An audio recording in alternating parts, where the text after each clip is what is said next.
question about thriving. What does thriving mean to you? I think we'd love to hear from you guys. Chat there. Lift your hand if you're within the webinar. We'll unmute you, so that's okay. Now, about accountability. So it's all very rosy when you sit down and you would want to. Oh, sorry. Someone has said the chat is disabled, so let me check on that. But as I'm checking on that, Angie, in terms of accountability, yeah, it's all rosy, or it's okay. I've repeated that rosy thing. Tomorrow is Valentine's. You like roses? You have some expectations. Your subconscious is talking. We see your subconscious. Yeah, so excuse me about that rosy thing. But so here we are because we expect to be on a webinar. So, someone is going to ask you, how do you keep yourself accountable when you don't have someone, to respond to? How do you stay true to what you've put down? Yeah. Yeah, that's a good question. I would say there's self-accountability, but there's also a role for accountability, the community that you love and trust and who love you and care for you, right? For self-accountability, I sometimes feel that, you know what, there are goals we'll set and life will happen. And no matter how much you try, we might not meet those goals. That's fine. But sometimes it's because whether we didn't set the right goals, or we look at goals as abstract things we need to achieve, like the workplace is an objective, hit those targets, and we separate the what, which is the goal, from the why, which is the emotion, right? So don't put a goal, as you put goals, and we talked about this in the first webinar, make sure you attach the goal to the importance of that goal. Right? Don't just be like, I want to lose 5,000 kilograms, like be clear why. Why is that important to you? Why is this making it to the goal? And it's, I want to be healthy, being able to run after my kids. I don't want lifestyle diseases.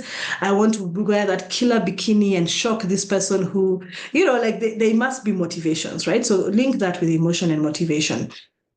I like it, Evelyn. Thriving in happiness and peace. Fantastic. The other self-accountability is also tracking, right? Because sometimes we don't codify what we want to achieve. So in January, we are very clear. But on March 23rd, we're like, yeah, by the way, what was I supposed to do, right?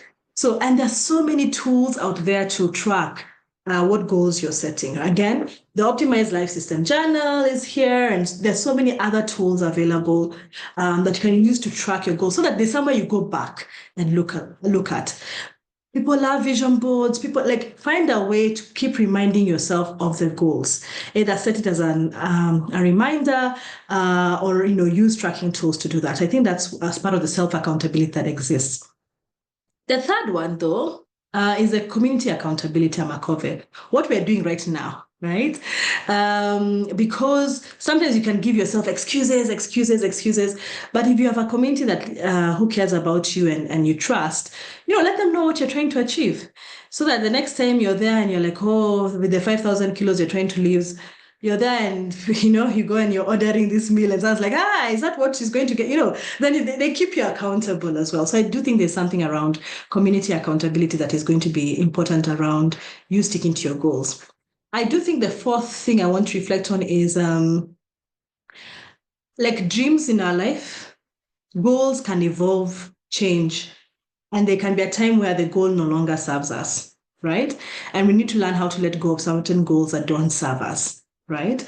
And a good example of that in conclusion is, for example, you can have this goal that you've been pursuing for 5, 6, 7 years.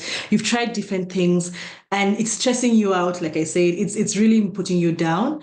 You need to reevaluate that goal. Why is it that you want that goal? Some goals were relevant 3, 4 years ago, but it appearing in your every new 5-year plan, you need to question if it has a new place there. Or like you said, along the way now you have a fish business on top of Wanderlust, on top of like you get, like, did you know last year you'd be selling fish? Did you know? Did you know? You see, so now you need to understand that when certain circumstances and opportunities arise, you might have to modify, change, or dream a new dream, and there's some goals that you might have to let go of. So I also wanted to make sure we are aware of that. Great. I like that you're allowed to change your mind, guys. Unless it is you're changing it to a more harmful habit, then you need to check on that.